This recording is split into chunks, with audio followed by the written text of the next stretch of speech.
Ku rubuga rwa healthline.com bavuga ko amagi yashyirwa mu biribwa bikeya ku isi bikungahaye ku ntungamubiri zitandukanye, kandi akarusho ni uko amagi anigiramo intungamubiri zidakunze kuboneka mu bindi biribwa. Muri make amagi agira nibura urugero ruto rw'intungamubiri zose umuntu akenera. Ibanga abantu benshi batazi ku magi, uyu munsi tugiye kurikugezaho kuri AFRIMEDIA TV. Tubahaye ikaze.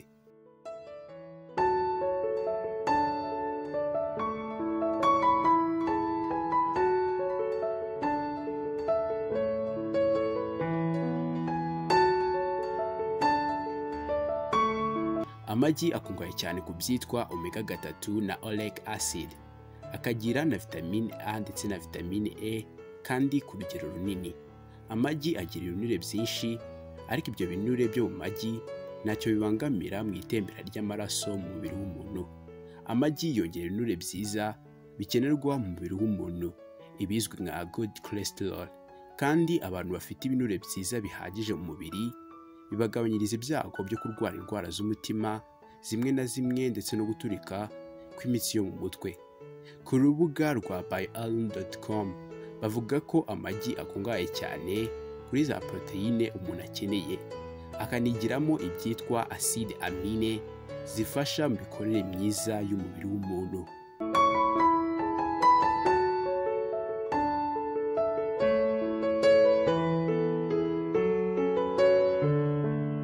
Igogora ry'amagi mabisi ntiryorohera umubiri w'umuntu, niyo mpamvu ari byiza ku bantu kuzajya barya amagi atetse. Amagi agira za vitamine D, vitamine E, vitamine K na vitamine B2, ndetse n'ubutare butandukanye nka phosphore, fer, sodium, potassium, selenium na zinc. Kandi ibyo byose birakenerwa mu mubiri w'umuntu, cyane cyane mu gukomeza amagufwa, amenyo ndetse n'imisatsi. Amagi kandi yigiramo icyitwa choline, igira uruhare rukomeye mu kuvana ibinure mu mwijima, igafasha ubwonko gukora neza, ikanakumira indwara irangwa no gukunda kwibagirwa cyane. Umuhondo w'igi rimwe ufite miligaramu 100 za choline. Amagi yigiramo kandi ibyitwa antioxidant, ibyo bikaba bifasha amaso gukora neza. Amagi agira za antioxidant ebyiri zo mu muryango wa carotenoid, ari nazo lecithin na lacestatin. Izo arizo zifasha amaso guhorana ubushobozi bwo kubona neza, zikanagabanya ibyago byo kurwara indwara z'amaso nk'amashaza ndetse no kutabona neza biza uko umuntu agenda asaza.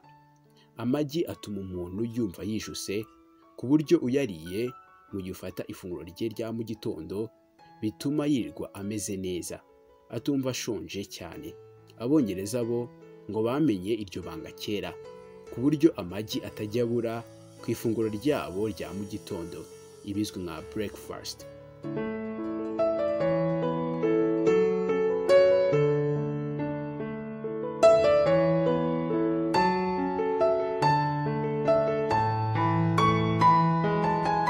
Ku rubuga rwa santephysique.fla bavuga ko mu bihe byashize hari abaganga mu by'imirire babuzaga abantu kurya amagi cyane, kuko bavugaga ko yongera ibinure bibi mu mubiri.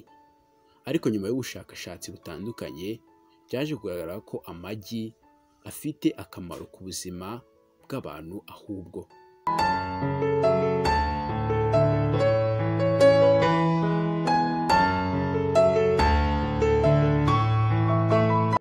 Ibinure byo mu magi si bibi nk'uko hari abajya bifata batyo, ahubwo ibyo binure byo mu magi bibuza ibinure bibi kwinjira mu mara ku buryo bworoshye.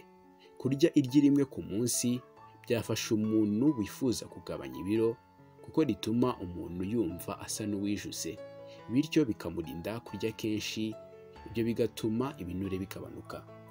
Umuhondo w'igi kandi ni isoko ya za vitamine nka B12, A, D na E zifasha ubudahangarwa bw'umubiri gukora neza. Ikindi kandi amagi yigiramo acide folique na choline. Ibyo byombi bikaba ari ingirakamaro cyane cyane ku bagore batwite, kuko bibafasha ubwonko bw'umwana uri mu nda gukura neza.